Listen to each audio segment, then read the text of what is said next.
My name is Barbara Lowe Fisher, and this is a vaccine commentary brought to you by the National Vaccine Information Center.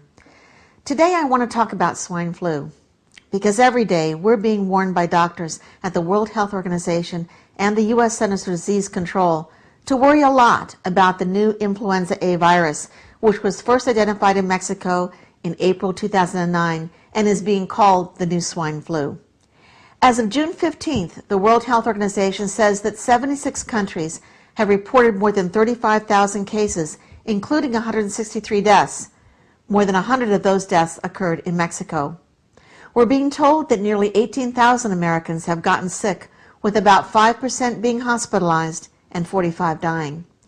It looks like people who are in poor health to begin with are at greater risk of having complications and dying from the new swine flu, which has symptoms right now that are identical to regular influenza. Well, this is not very surprising because people in poor health are always at greater risk of having complications and dying from infectious diseases. What a lot of people don't know is that, according to CDC, true type A or type B influenza only causes about 20% of all flu-like symptoms that people experience during any given flu season. 80% of all flu-like illness is not caused by type A or B strains of influenza, including those strains contained in annual flu shots. And vaccine-acquired immunity is temporary, while immunity gained after recovering from influenza is longer lasting. The new type A H1N1 influenza that public health doctors say is making people sick around the world is an unusual combination of human, bird, and pig viruses.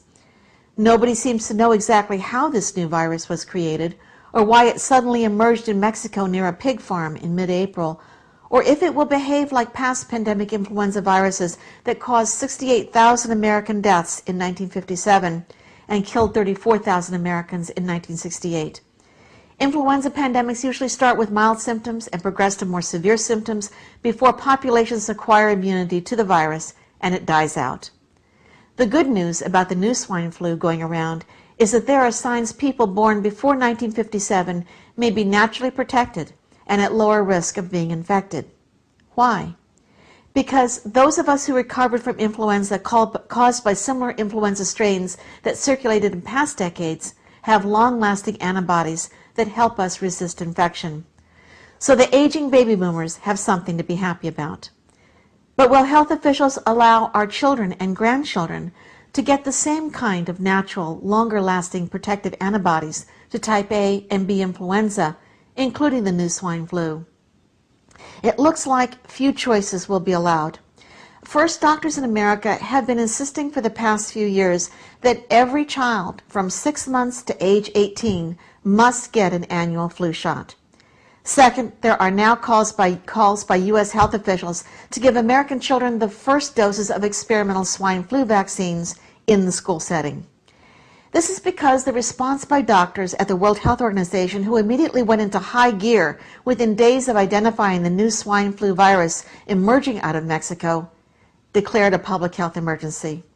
Now they have raised the pandemic flu fear alert to phase 6, which is the equivalent of the U.S. Homeland Security's code red warning of an imminent terrorist attack.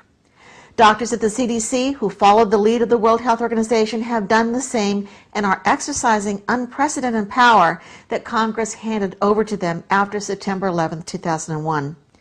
Whenever the CDC now declares a public health emergency, that declaration allows the Food and Drug Administration to permit emergency use authorization for drug companies to fast-track creation of experimental drugs and vaccines that do not have to be tested as thoroughly as vaccines that go through the normal FDA licensing process. In this case, Congress responded to the public health emergency declaration by giving a group of drug companies $1 billion to fast-track experimental swine flu vaccines that may include whole live or killed or genetically engineered human and animal viruses, chemicals, and potentially reactive oil-based adjuvants that manipulate the immune system to boost the vaccine's potency. People who already have sensitive immune systems, such as those with allergy and autoimmune disorders, may be at special risk. In some states, like Massachusetts, Public health doctors have persuaded legislators to pass pandemic influenza legislation that will allow state officials to enter homes and businesses without the consent of occupants, to investigate and quarantine individuals without their consent, to require licensed health care providers to give citizens vaccines, and to ban the free assembly of citizens in the state. It is, of course, important for pandemic influenza vaccines to be developed for voluntary use by citizens. But what does this declaration of a public health emergency in the U.S. mean for you and your family? It means that right now you need to become educated about vaccination, influenza, vaccine risks, and the public health laws in your state.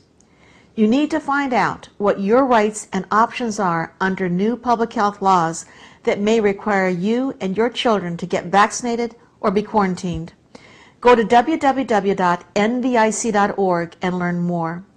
Register now to attend the 4th International Public Conference on Vaccination, October 2 through 4 this fall in Washington, D.C., and help organize in your state to protect your right to make voluntary vaccination choices. Call and write the state legislators you elected to make public health laws that govern you and your family. Make your voice heard. As Department of Homeland Security officials are declaring that any disease outbreak is a matter of Homeland Security. As Department of Defense officials are defining public demonstrations as, quote, low-level terrorism. As plans are being made to designate selected U.S. airports as quarantine centers through which all airplanes would be rerouted for passenger health inspection, and as fast-tracked experimental pandemic flu vaccines are being created to be given first to American children in schools, it is time for all of us, whether we are public health doctors addressing what we believe to be a true public health emergency, or whether we are ordinary citizens simply trying to protect our health and the health of our children. It is up to all of us to act in rational and responsible ways. Every pharmaceutical drug, including vaccines, carries a risk, and those risks are greater for some than others. In this time of fear, we can't let that fear take away our freedom to make voluntary health decisions. The human right to informed consent to medical risk-taking gives citizens the power to make sure that the cure is not more dangerous than the disease. Thank you.